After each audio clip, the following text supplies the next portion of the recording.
Salut tout le monde, c'est Romain. Il y a de ça quelques semaines, on a commandé le plus petit PC gamer portable du monde. Voilà, c'était vraiment pas des conneries. Je pensais aussi que c'était un peu putaclic et autres, la fiche produit, mais non, c'est vraiment le plus petit PC gamer du monde. On va le tester dans cette vidéo et je vais vous donner mon avis après l'avoir pas mal utilisé. Avant de débuter cette vidéo, il y aura une nouvelle série très prochainement sur la chaîne où on va découvrir vos projets. Alors des projets d'entreprise, des projets d'entrepreneurs ou autres, il faut que ce soit des produits autour des nouvelles technologies évidemment pour que ça colle aussi avec l'image de la chaîne. Il y a une adresse email qui est toute simple, unboxmoiromain@gmail.com. C'est pas moi qui l'ai trouvé.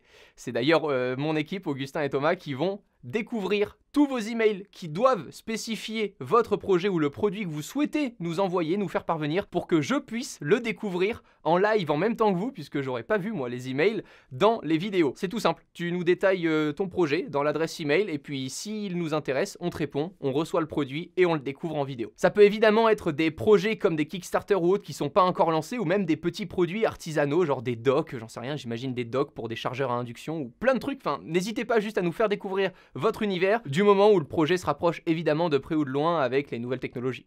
Je vous disais qu'on avait reçu le PC il y a de ça quelques semaines, on l'a déballé et regardez notre réaction au vu de sa petite taille. On n'a pas menti, hein. C'est le plus petit PC portable du monde fait pour le jeu vidéo. C'est vraiment tout petit. Hein. Oh, c'est génial. Moi j'adore. Hein. C'est vraiment pas mal. Hein. Oh, il est tactile. Bien sûr. Après cet unboxing, j'ai vraiment pris le temps de tester ce GPD Win Max. C'est la troisième génération d'ailleurs, la troisième version, puisqu'ils avaient sorti le 1 et le 2. C'est ce qui vient avant le 3. C'est un produit qui ne cesse d'évoluer, mais pour le coup, là, il est, pour moi, vraiment abouti. En tout cas, il correspond à ce que voulait faire GPD, ce produit, tout simplement rendre accessible tous les jeux sous Windows via une console portable. On ne sait pas vraiment si c'est un PC ou une console portable au premier abord. Je l'ai testé pendant quelques semaines et on démarre par le design. Alors on a pas mal d'aluminium. À l'arrière, ça sera comme un effet plastique qui est d'ailleurs assez souple avec toute l'aération qui est à l'arrière. Première chose, je me suis dit merde, il va mal le refroidir parce que je vais le tenir comme ça. Et après l'avoir pas mal utilisé, on voit que la soufflerie se passe surtout ici, juste en dessous des différentes connectiques. On a là du coup une vraie console hybride entre le PC portable et la console portable. Puisque vous les voyez à l'instant avec les plans, on remarque aussi les connectiques qui sont juste au-dessus de l'aération. On aura vraiment tout ce qu'on peut imaginer de plus fou dans un si petit PC au niveau des connectiques, du HDMI 2.0, deux ports USB 3.0, un port Thunderbolt 3 qui nous permet du coup de pouvoir associer une carte graphique externe. On va en reparler un petit peu après. Un port USB-C évidemment. Sur le côté gauche, de quoi switcher entre, vous allez le voir, le mode manette de jeu et le mode clavier-souris. Et puis, juste là en façade, la petite prise jack pour pouvoir y relier un casque filaire. Et pour finir, une prise Ethernet et un port micro-carte SD. Celui qui me dit qu'il manque le port de SD, je le défonce. Dès lors qu'on l'ouvre, on remarque premièrement un écran de 8 pouces. C'est trop marrant de parler de PC portable avec un écran de 8 pouces. Alors vous allez le voir quand on parlera d'ergonomie, 8 pouces c'est petit pour utiliser Windows. En revanche, pour jouer, ça marche vraiment bien. Et puis on remarque une vraie config console jeu vidéo quoi. On a une vraie manette d'intégrer avec deux joysticks, les boutons directionnels, les touches d'action sur la droite. On a carrément aussi le petit menu Select, menu et Start. Et à l'arrière, les gâchettes. L2, R2, R1, L1. C'est génial. Alors quand j'ai vu ça, je me suis dit merde, du coup le clavier ça va être de la merde. Bah en fait, regardez, au vu de l'épaisseur du PC, c'est un vrai clavier qui sera utilisable. Et on va voir dans quelles conditions. Au niveau de la configuration de ce joujou, la configuration hardware, on a un processeur Intel Core i5 de dernière génération qui intègre du coup une partie graphique, la partie graphique qui sera intégrée puisque ce PC ne comporte pas de carte graphique, on s'en doute au vu de sa taille, d'où l'intérêt du port Thunderbolt 3, pouvoir si on le souhaite pousser réellement les contenus graphiques qu'on pourra afficher sur un autre écran via une carte graphique externe qu'on pourra relier via ce fameux port Thunderbolt 3. Ensuite, 16 Go de RAM dans cette configuration, puis un SSD NVMe de 512 Go. On en avait déjà parlé dans les précédentes vidéos, le NVMe est encore plus puissant et rapide au niveau des vitesses de lecture et d'écriture que le SSD classique. Et puis plus coûteux aussi, donc on est vraiment content de l'avoir dans une si petite machine. Et ensuite, et pour couronner le tout, si vous êtes fibré, le PC intègre une carte Wi-Fi 6. c'est la toute dernière génération des cartes Wi-Fi et c'est ce qui m'a permis de télécharger GTA V sur ce truc en quelques dizaines de minutes, mais vraiment super rapidement. Les débits sont assez fous, enfin c'est le Wi-Fi 6 quoi. On avait d'ailleurs parlé de Wi-Fi 6 dans l'une des dernières vidéos à Noël, souvenez-vous avec Corby, vous avez la vidéo dans la description pour comprendre un petit peu plus aujourd'hui les différents systèmes Wi-Fi qui peuvent être intégrés dans certains produits. Bon, vous l'avez compris, j'ai testé le produit pendant un moment, c'est pas une vidéo qui est scriptée où je dis chaque point clé, etc. Je vais vraiment vous délivrer au fur et à mesure mon ressenti vis-à-vis de ce produit. Déjà, en utilisation classique sur notre bureau Windows, je pense que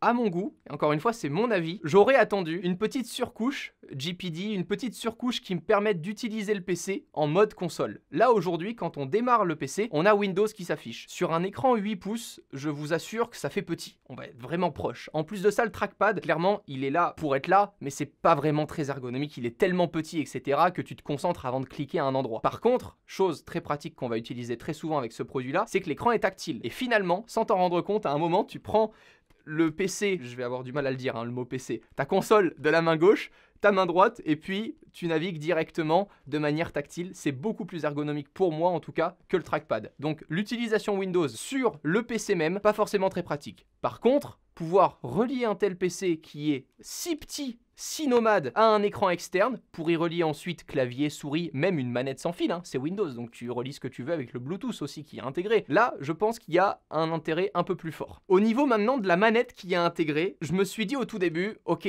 c'est vraiment un super produit avec une vraie prouesse technologique et haute, mais un peu gadget et ça marchera peut-être pas forcément très bien, etc.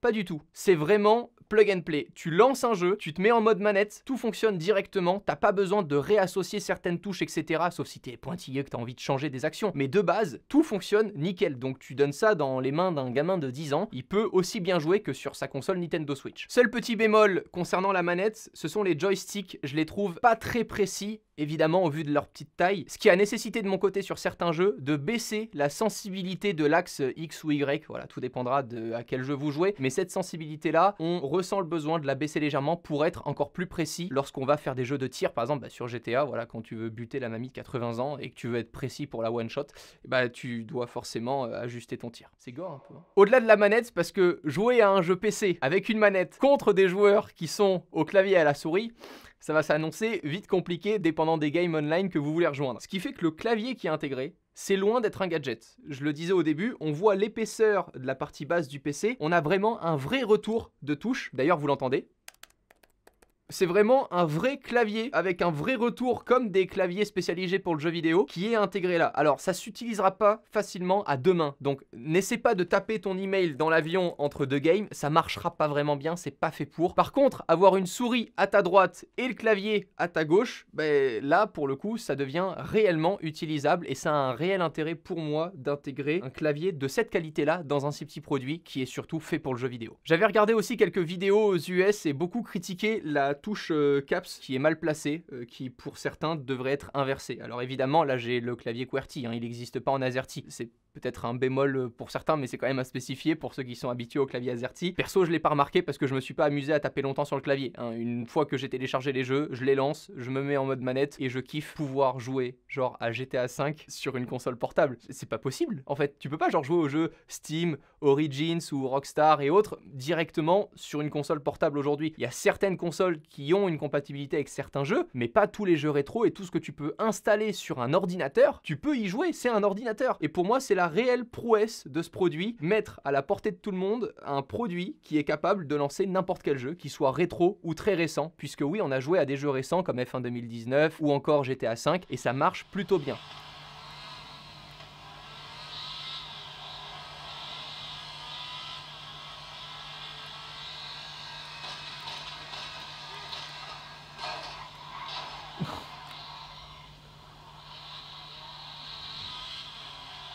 On s'étonne que tes fringues étaient jantes.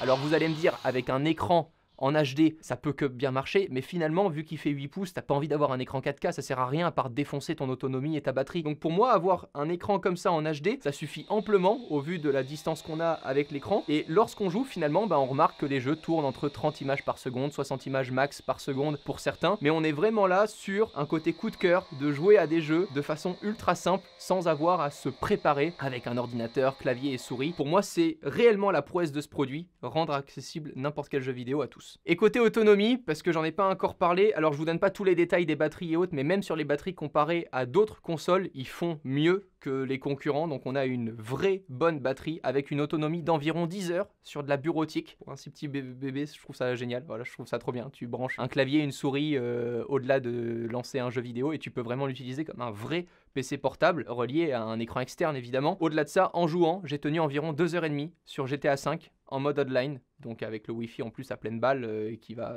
à chaque fois calculer en temps réel le jeu vidéo qui est quand même assez lourd. Hein. GTA V, on parle pas d'un petit jeu et pour le coup, 2h30, ça suffit. Alors pourquoi ça suffit? Parce que en jouant avec la manette intégrée, on n'a pas de réelle bonne prise en main. Ce qui fait qu'il y a un moment où t'as un petit peu mal, t'es un peu gêné, t'es pas très à l'aise pour jouer à la manette. Au-delà de, honnêtement, 45 minutes, 1 heure, je commençais déjà à avoir un peu mal et je ressentais le besoin de tout simplement poser le PC portable un peu sur les genoux pour pouvoir relâcher un peu les doigts et n'avoir que mon index et mon pouce qui exécutent des actions. Verdict, si vous avez entre 700 et 900 euros pour vous faire plaisir dans un PC qui vous suit partout et qui intègre tout plein de trucs qui font que ce produit est incomparable au reste, c'est un super produit. Si dès là maintenant t'es en train de taper dans les commentaires « Oui, pour 700 euros ou 900 euros, j'ai un PC portable beaucoup plus puissant », t'auras toujours mieux pour ce budget-là en termes de puissance. Maintenant, pour réunir une ergonomie telle que ça, qui tient dans une poche, avec toutes les caractéristiques récentes qu'il intègre, il n'y aura pas. Donc arrête de vouloir comparer, c'est pas comparable. Soit t'as envie d'avoir un PC portable dans lequel tu peux vraiment jouer à des jeux